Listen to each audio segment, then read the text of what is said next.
through the family Incinoppi, and then to Antinopo, builder of the Church of St. James and Giacomo in Rialto, which, having a Byzantine plan, is considered as coming from Crete as model. So Antinopo, architect of Candia. Candia is Heraclion, Crete. So anyway, the original, as Ennio says, through the myth of Antinopo, the first builder of the first houses in Venice, the building knowledge represented by Antinopo, even in its technical meanings, was really the basis of the historical destiny of Venice. Anyway, this was not either an independent element or part of the making of the Republic, of the Res Publica. Not an Albertian idea. So. Res Publica, Republic itself, did in fact arise from the rules, from the law established by its aristocracy, the citizens, or in the political sense of the word, while the res edificatoria, the architecture, was only one of its premises. Architecture, consequently, did not rule the town, but on the contrary, it was the city, the civitas, the political sense of the city, which set the principles. The original Venice arose before the definitive fall of the Roman Empire, before. Did know ancient architectonic styles, as we've seen before, as well as private splendors, but original palaces and churches gave in fact evidence of that. These were the work, anyway, of the minority inclined to the architectonic grandeur of the private citizen. Extravagant displays of private splendors had been rejected by all those who had decided to keep on being the seed of the ancient people in the blessed ark of the lagoons, on the very point of giving rise to the free state. Primitive Venice was thus devoid of Roman grandeur in the significance of its imperial grandeur, not because private assumption of the model of imperial Rome, not because of rural ignorance, but on the contrary, because of that severe rejection. What was evident is the revival of that condemnation against the architectonic luxuria, against which many classic scholars, such as Cicero, Seneca, Plinius, and Velleius, had protested. No Metellus, no Caesar could have been found in the Venetian Republic of the Origins, in the Sancta Res Publica, Holy Republic. No edus e marmore, no marble palaces, no operum magnificentia, no magnificence of buildings, no varietas marmorum, no variety of marbles. At this point, the Roman people hate private luxury and favor public magnificence. The simple decoration proper to the austere mansions of the ancient senators of the Origins was thus ideally meant to be not only a measure of private virtue, but also the only legitimate ancient architectonic language allowed to the city of Venice as a city, as a republic. Such a language, contemptuous of the individual rhetorical styles, was meant to be the real sign of the only legitimate heir of the Republican Rome, as well as of its humanistic values. Moreover, this could be read more easily through the authentic and inner sense of history rather than through the persuasive and falsely alluring charm of an overflowing speech of the stones. Because of all that, the full Venetian Renaissance can be seen as a deeply tormented era, as an era torn by a strong effort of cultural codification, of an unprecedented, clear and fast comparison between the conscious ambitions for a fully coherent architectonic discipline, which was to be founded, again, juxta propria principia following her own principles, and a likewise conscious formulation of the conditions and limits imposed on it. Such an interpretation, the interpretation I mean of Niccolò Zeno, places itself as the authentic original one, and as such of intrinsic and essential nature of the state, and of the supremacy of its aim, of freedom that is, and consequently of the rules which are to ensue in order to achieve it. The argument is extremely less rhetoric than one may think, not only for the private problems, in order to prove that it's only sufficient to remember that it was the very question of maintaining freedom and equality which determined the decisive choices for the defense of Venice. The project by San Michele of the Fort of Sant'Andrea was modified by the general, the commander of the Venetian army, Francesco Maria della Rovere, following such kind of reasonment documented through the archives of the Consiglio dei Dieci, Council of the Ten. The documents have been studied by Sir John Hale before and then restudied by myself. In addition to that, it's extremely significant that Barbaro used this same argument to support the public choices which, from an architectural point of view, made the Arsenal of Venice the place of silence of style, no magnificence, no architecture during the 16th century.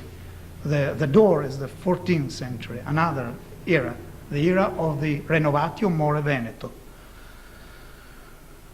Made the Arsenale the place, I said, of silence of style and of the primacy of function. Function was there considered as a wonderful and effective order imposed by Niccolò Zeno, by the same author we met before. Both order of places and of things, whose chief aim was I have to find the translation, if I didn't lose,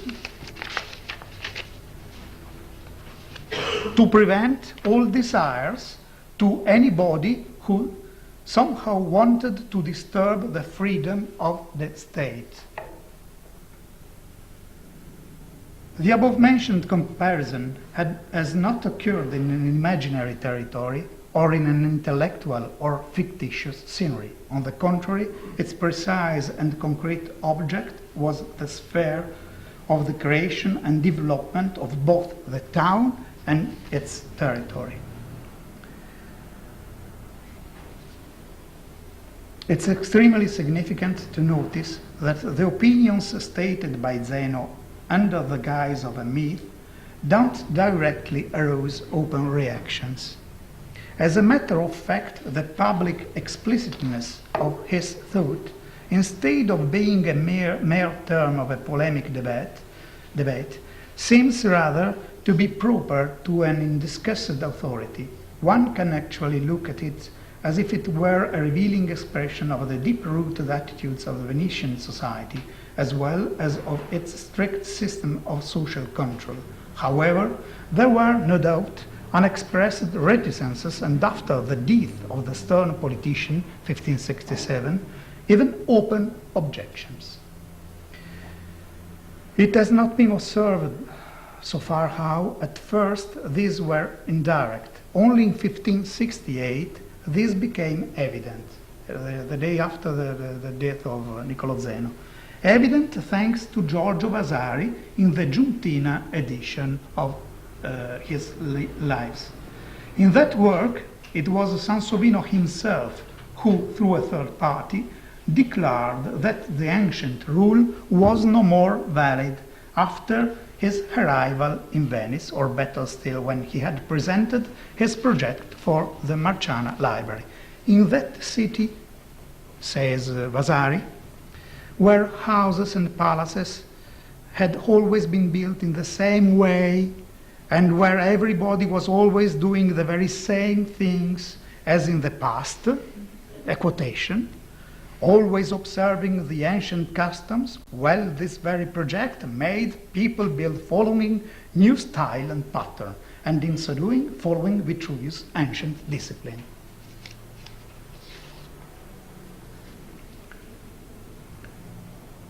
The opposition became unconditionally open only with the printing of Venetia, Città Nobilissima e Singolare, the guidebook published by Francesco Sansovino, the son of Jacopo Sansovino, in 1581. This was a doubly noteworthy event. On the one hand, here the opposition is expressed by the great Jacopo's son, of course. On the other hand, this is contained in the most remarkable 16th century Venetian work of, if you want, architecture, illustration of architecture, introduction to Venetian architecture, whose value was further emphasized thanks to the two enlarged editions published in the following century. What writes Francesco Sansovino? There one can read that in the ancient times our ancestors, who were willing to show unity and equality in all their activities, built dwellings of the same size in conformity with the Daula rule. But once trade, which has always been the strength, the force of his republic, flourished, houses consequently became bigger or smaller according to the builder's wishes. At first sight, one cannot fail to notice that this explanation sounds no doubt Sansovinian.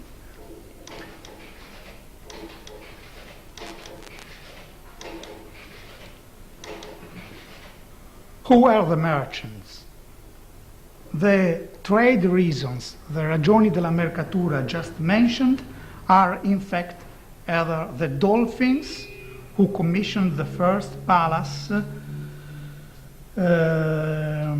which was built in Venice, says Francesco Sansovino, after Loredan's following the architectural rules, and which was praiseworthy, and the reasons of the corners regarding San Maurizio Palace, which, says Francesco Sansovino, in comparison with all the others, was by no means the best. Thank you.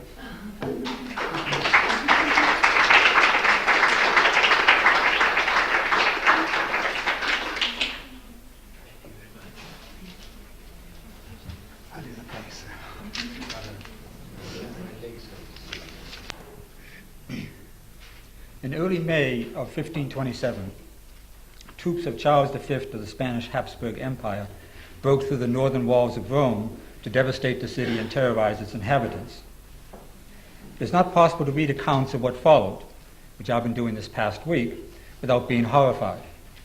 The troops, many of them German Lutherans, eager to despoil the papal Babylon, were at the most savage during the first couple of weeks. But in fact, the infamous sack of Rome lasted for more than half a year. As late as November 1527, unpaid soldiers periodically rampaged through the streets, burning, murdering, and looting. Leaving aside the human cost of the sack, the murders, tortures, and rapes, the damage to what is nowadays called the infrastructure of the city was extensive. Even tombs and cemeteries were destroyed in the search for treasure. Horses were stabled in St. Peter's, palaces were set ablaze, and ordinary shops and homes were gutted for firewood as winter came on. According to contemporary accounts, not a single building in Rome was left unscathed in the end, and some estimated that it would take more than a century to restore the eternal city. This ill wind brought some benefit to Venice, especially to its cultural and architectural life. The Republic was the only Italian power capable of standing up to Charles V after May 1527, and the city of Venice offered refuge from imperial assault. One of the refugees, of course, was Jacopo Sansovino. Despite invitations subsequently from Francis I of France and Henry VIII of England, Sansovino spent the rest of his life in Venice, working on architectural assignments with which you are all familiar. He became very close friends with Pietro Aretino, who took refuge in Venice in March 1527, although in Aretino's case, His immediate motive was the killing of his patron at the hands of imperial troops on their way to plunder Rome. But Rome was already unsafe for Aretino even before its sack, for in February 1527 he was almost assassinated there by thugs hired by a high papal official. Aretino put his pen, a very different sort from Sansovino's, needless to say, in the service of the Republic. The theme of Venice as the new Rome became important in the mid-Cinquecento. But for Aretino, the contrast between contemporary Rome and Venice was much more important.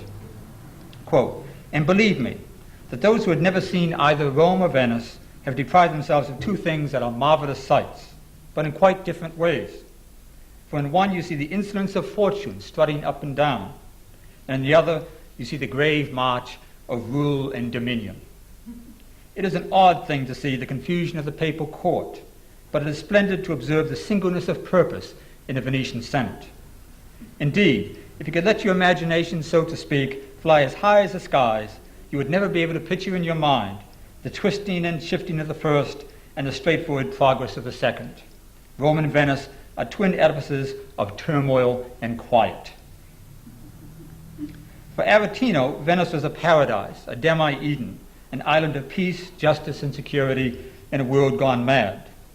He refers to Venice as an ark, a conceit that has a long history, and I shudder to think of what Aretino had made of the Ark of the Seed, as well as a perpetual tabernacle. Indeed, Aretino's prose on the subject of Venetian excellence is decidedly overripe and excessive, as in a letter he wrote to Doge Andrea Gritti in 1530. Pardon me while I read this, but to catch the full flavor of Aretino on these occasions. "Illustrious Prince," he said, "gather up my devotion in the hem of your piety, so that I may praise the nurse of all other cities and the mother chosen by God to give this mortal world a better name, to civilize our conduct and to bring humanity to man. God has willed that Venice shall rival the world itself in its eternal life, that world which is astounded that nature has placed her in so incredible a sight, and that heaven has been so generous to her in her gifts, that she outshines in her nobility, magnificence, dominion, buildings, temples, holy houses, councils, virtues, riches, fame, and glory, any other city that ever was." The march of abstract nouns in this eulogy must make one question how deeply Aretino had considered the perfect construction of his blessed life-saving ark.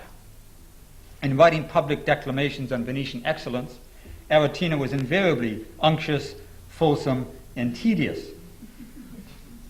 As such, he must be credited with making a substantial contribution to what we now call the myth of Venice, the notion that the Republic, combining political and constitutional excellence, ensured both freedom and order, justice and security.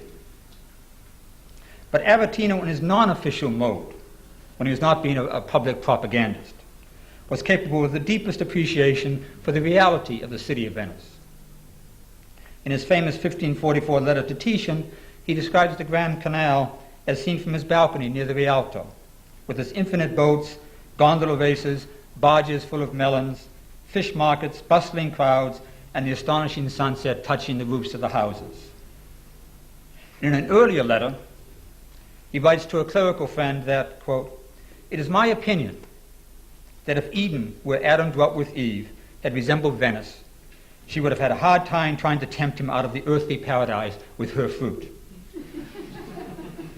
For to lose a place like Venice would be a very different matter from losing the Garden of Eden for all its figs, melons, and grapes.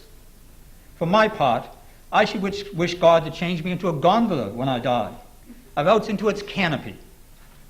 Or if that is considered beyond my deserts, into one of its oars, rowlocks, or cleaning rags. Even a bailing scoop will do. And I would love, just so as not to have to leave Venice, to become one of those little copper coins which Venetians pay ferrymen. If I were a rat that feeds in the Venetian treasury, I would feel like one of heaven's cherubim. Nor would I change my condition for that for which popes are said to have in paradise, though I doubt there are any really there, if I could only be the door leading into the campanile of San Marco." The contrast between Aretino's abstract eulogy of Venice and a sensual immersion in the city itself, reflects the distinction that I would like to make, risky perhaps, between Venice in the 16th century, as seen by architects and especially theorists of architecture, and Venice as it really was. I hope that will lead us back again to the subject of Professor Concina's paper, The Relationship Between Architecture and Republican Ideas in 16th Century Venice. Although Sansovino and Aretino sought refuge in Venice, Venetians themselves did not feel very safe from Charles V in 1527. An undiplomatic Spaniard in Venice was thrown into prison for expressing what was on many minds. Soon, he said, the emperor's banner will fly in the Piazza San Marco. Of course, if that had happened, the Ark of Venice would have been shipwrecked. The myth of Venice would never have received such wide currency, and some later scholars would then be grateful to Charles V for relieving them of an increasingly heavy historiographical burden. If Venice were not protected by a gigantic moat, then its fabled stability and longevity would not have lasted beyond 1509 and 1513, when enemy armies came to the edge of the lagoon and looked impotently across the water. Dr. Howard said that Venice is very permeable, I think he said, which is quite true. You can float. But if you're an army, there are certain difficulties in getting across that moat. It's not as permeable for armed forces. A sack of Venice in 1527, horrifying as it is to think of that, would have given ambitious architects like Sansovino wider scope in which to accomplish their grand projects, not unlike the opportunity offered to Sansovino in 1514 when the Rialto marketplace burned down. One of Venice's historical advantages was it never endured the sort of destruction that Rome experienced in 1527. This worked against the interest of architects, I believe. Reconstruction and renovation were rendered easier in Rome after Charles V's soldiers cleared the way for urban renewal. Rome also enjoyed central direction from a papal monarch, so much more efficient and satisfying for an impatient architect than was Venice's cumbersome government by committee and consultation.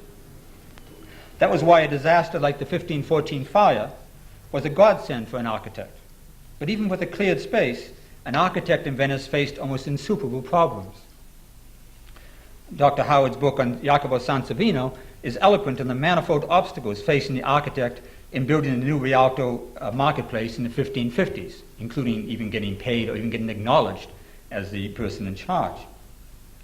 The result, that is the new Rialto marketplace, was not something that Aretino ever admired from his balcony at Palazzo Balani across the Grand Canal from the Rialto. Sansovino was more successful in his transformation of the Piazza and Piazzetta of San Marco, although even there he was not able to convince the city's governors to remove an unsightly meat market from the Piazzetta. In addition, after the roof of the Marciano Library collapsed in 1545, Sansovino had to admit that the construction of great vaulted spaces, so highly regarded in Rome, were hazardous when installed on Venice's shifting terrain. "You are the man who knows how to be Vitruvius," Aretino wrote to Sansovino in praise of the Marciano Library. But who could truly be Vitruvian in Venice, where symmetry and straight lines were virtually alien imports, empty sites were virtually unknown, indigenous building styles were well established, vested interest was sovereign, and classical order clashed with bureaucratic confusion? For all the great achievements of Renaissance architecture in Venice, it generally led a cramped life there. To realize their classical dreams, Renaissance architects usually had to go to the terra firma, where wide open spaces and private patrons gave them greater freedom and scope. Utopian planning and grand reconstruction, even in the nominal service of Republican ideals, had little place in Venice. Sansovino's radical renewal of the civic center of San Marco was made possible only by the fortunate conjunction of dilapidated structures, prosperous times, and allies within the patrician elite. Sansovino, therefore, achieved an enormous amount. But what is one to make of Cristoforo Sabadino's plan, which is discussed in one of Professor Concina's essays?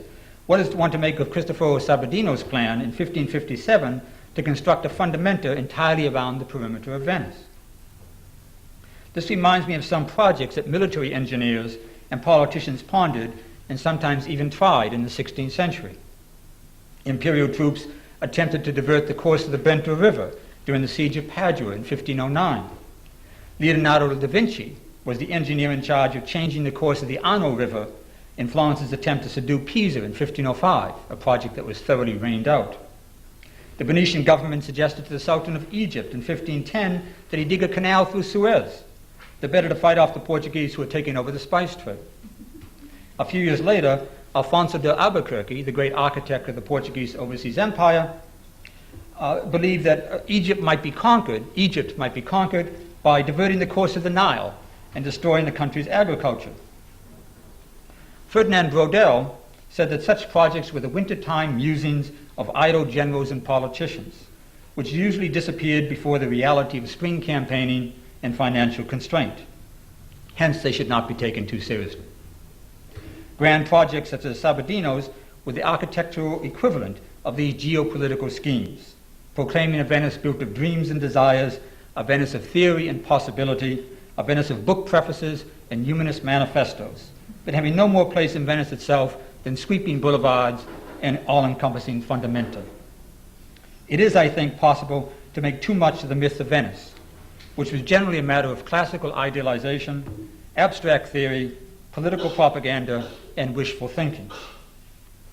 Whatever its importance for the history of Republican ideas, the myth of Venice seems only tangentially relevant to the reality of Venice, whether in architecture or in political theory. There was surely nothing particularly Republican about the classical revival in architecture, for popes and princes, of course, patronized the same fashion everywhere. In his windy eulogy of Venice, Aretino praised buildings, temples, and holy houses. But as a lover of Venice, he looked to the particulars of the city, to its nooks and crannies, its cramped and boisterous life, to the view from the streets, rather than from as high as the skies. He was not interested in implementing a dream or a theory, or in the possibility of remaking Venice into something new and modern. He was interested in actual gondolas, not in mythical arcs. Above all, after all, he wanted to be reincarnated as a homely door in the Campanile, not as the Marciana Library or the Procurato Nuova. He was respectful of the intrinsic messiness and confusion of Venetian life, even in what he saw as the almost comic absurdity of the city's origins amid mud and marsh, of fishermen magically transformed into patricians. This perspective, and I'll conclude with this perspective is nicely summed up in a letter of 1537, in which Aretino approvingly mentions a Mantuan, quote, who wished to show the way the city rises from the sea. He filled a basin of water with half shells of walnuts, and then he pointed to it and explained, there it is.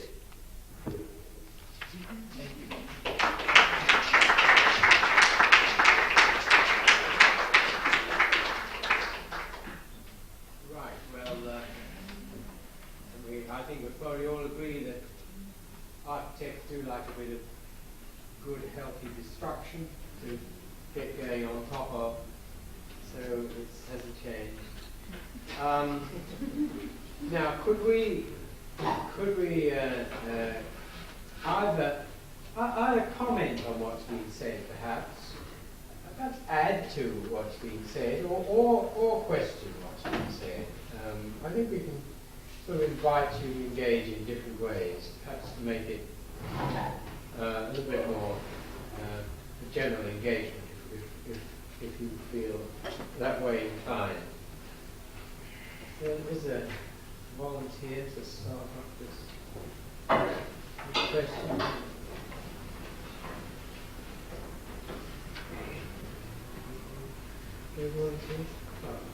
Good. I just could ask Professor Concina, these minor palaces, these dull palaces, seem not to be put up on the Grand Canal. You showed us the one on the Fondamenta Nuova and on the near San Francesco de Raviglia, which are fairly obscure parts. Were any dull palaces put up on the Grand Canal? Boring. Dei palazzi non ci sono su Canal Grande o questi palazzi nei siti un po' lontani. Ci sono anche palazzi noiosi sul Canal Grande. Yes, of course. That's enough. Drink the book now. No, anyway, the problem is not. The problem is the problem of the using the pattern of the imperial antiquity. So you can have, if you want, a beautiful, in brackets, palace, but beautiful what it means. I have to underline another fact if you want to give an after introduction to my lecture. I think that when we consider the problem of the arrival of the Roman, in brackets, Renaissance to Venice, we don't have to speak of 1527, but of 1529. 29 is the date, the year when Jacopo Sansovino was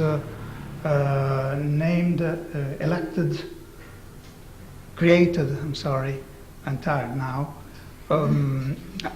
Proto di San Marco. It means approximately public architect.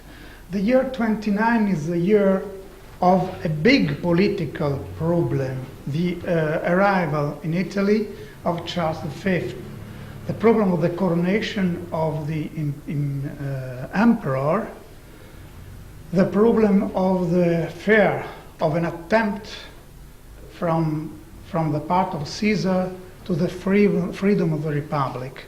In the moment when Caesar wishes to represent himself as the return of the ancient power, Venice uses the same call for somebody like Sansovino who can use an architectural language representing Venice like the descendant of Roman Republic. Propaganda, of course, but in art, in culture.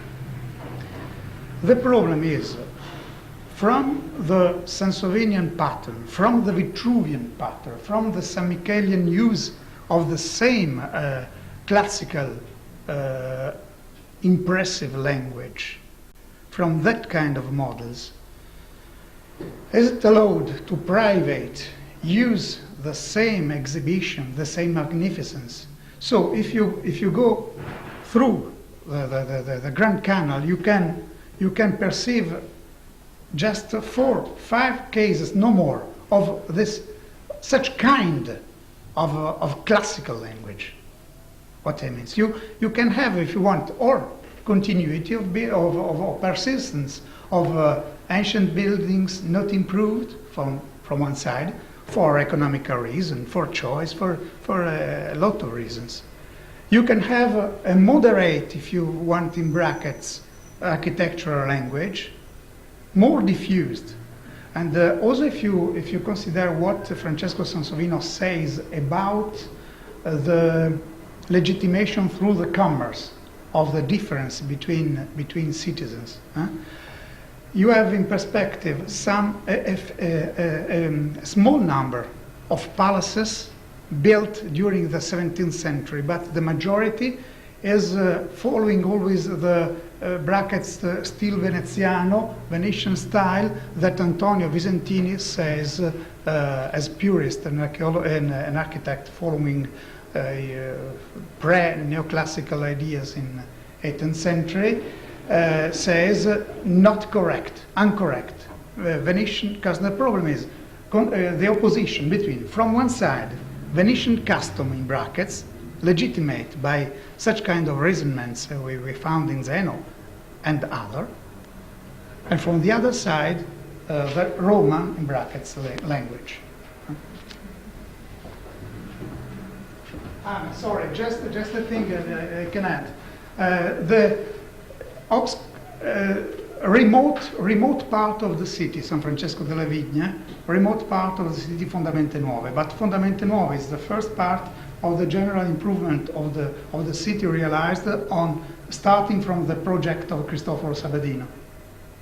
So it's a sign given by the Doge by the Doge how to prosecute, following the ancient rule in brackets.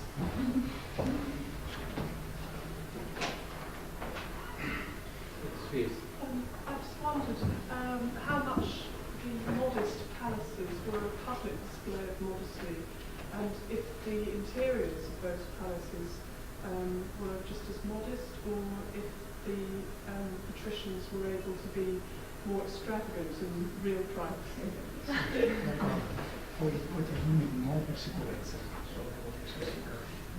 Sì, comunque questi palazzi semplici sono più stravaganti all'interno.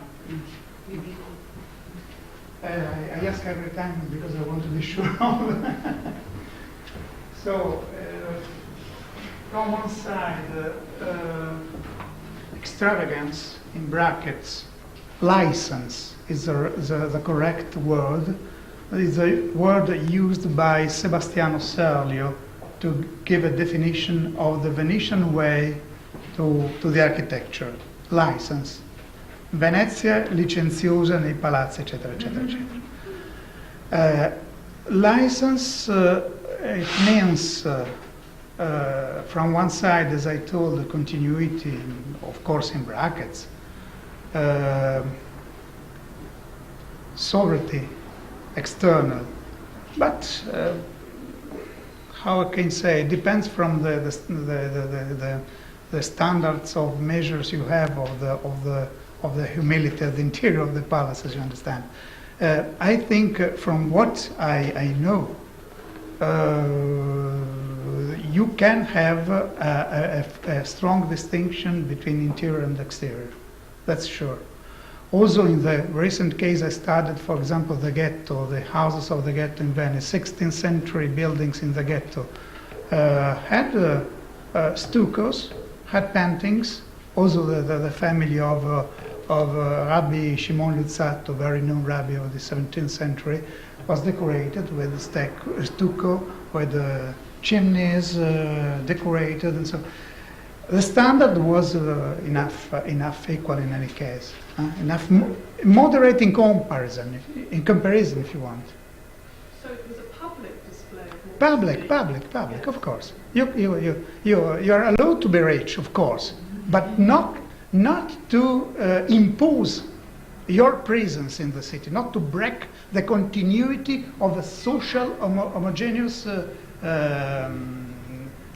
group, if you want. There was an argument put in a paper by John O'Nimes about inscriptions, and he's tracing a whole variety of inscriptions, and I don't really can't vouch for this because he does claim things, but he claims that as you've already know, but he claims that that from the inscriptions that one can actually see with humanism a growing sort of ostentation among the clientele for more elegant, extravagant buildings for themselves, for individuals. Whereas now he relates this to Gothic times as opposed to humanist Renaissance times. So is there some way of reconciling that? There is an affirmation of Francesco Sansovino when he finished with the list of the big palaces, breaking the continuity of the custom. He says the first palace, having broken the Venetian tradition, has been a Gothic palace, the palace of the Doge Foscari. So there is also this point of view, if you want. Credo sia tutto qua, non credo di poter dire molto di più. Circa le iscrizioni. Non nobis domini. Sì, non nobis domini. Yes, but in the case, for example, of Loredan Vendramin Calergi Palace, the inscription is an attempt to demonstrate that the big building has been built not for the client, for the orderer, but for the honor of the Republic. So, always the same problem. Anyway, we have to consider also the sources like Marcantonio Corcio Sabellico, end of 15th century, praised the gold exhibition of the palaces painted, decorated by gold, and so there is really a cultural change. I have to remark from other side that Niccolò Zeno, the author of this, if you want, attempt to theorize the problem, is a man mainly concerned by problems having to do with the defense of Venice. He started his career at the Arsenal in 1537, with the beginning of the war for curfew. Then he was the author of the reorganization of the Arsenal, 1546, the big work of transformation of the public dockyards into a military engine in a real sense of the word. So probably there is not only a moral background, but also a political, considerations concerning the strength and the economical possibility of the Republic and of the particulars, but being the body of the Republic.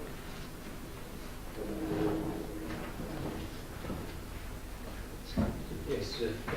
I have two questions, taking one at a time. Did Niccolò Zeno know Cassiodorus? Cassiodorus' account of every palace being equal and everybody living the same way. No, sì, ma volevo essere sicuro. Cassiodorus. Sì. Lo conosce, lo cita, sì. Questo passaggio sulla povertà dei primi. Tutti abitavano nei casi uguali, no? Sì, ma è una reinterpretazione. No, Deborah Howard asked me which is the relationship between the text of Cassiodoro concerning the origins of Venice and the text of Niccolò Zeno, if I well understand. Yeah.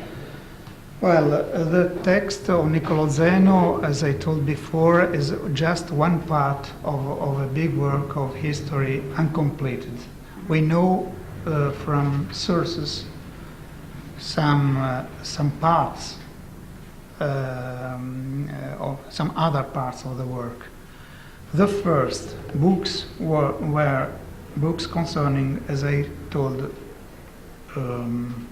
origins.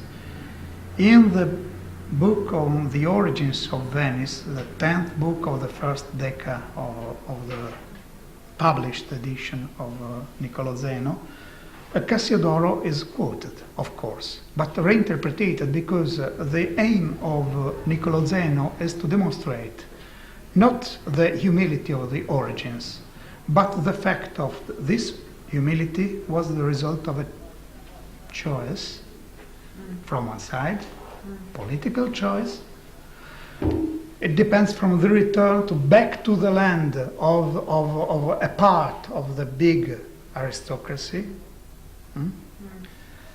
From the other side, to demonstrate that the equality was too a choice by law, by the law, the first law. And then, as you know, and the historiographical attitude of the Middle Age, of the Renaissance, origins always give explanations, are the basis of the reality. That's the way. So surely he knows Cassiodoro and he quotes Cassiodoro, but giving another interpretation. I can also underline another fact, that really the law of the origins has another probably component, because if you look to an Oriental source, Ibn Khaldun, in the Muqaddimat, Ibn Khaldun says that when Omar gave the instruction for building the new Kufa, asked from the people if it was allowed to reconstruct huts into stone houses, thanks to his own relations with the Safavids through the father Caterino. He was writing at that time another work on the two branch of Muslims, Shiites from one side and Sunnis from other. So it was surely conscious of the Arabic sources through Constantinople. Another component, not so important for our lecture, but for the historiography, the context to show.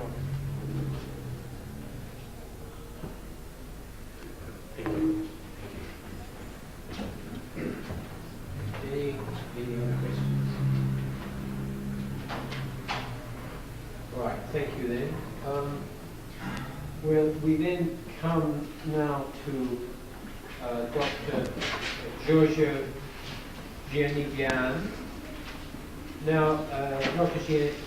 Giannigian is talking about image and charity, the square grandi and the housing policy.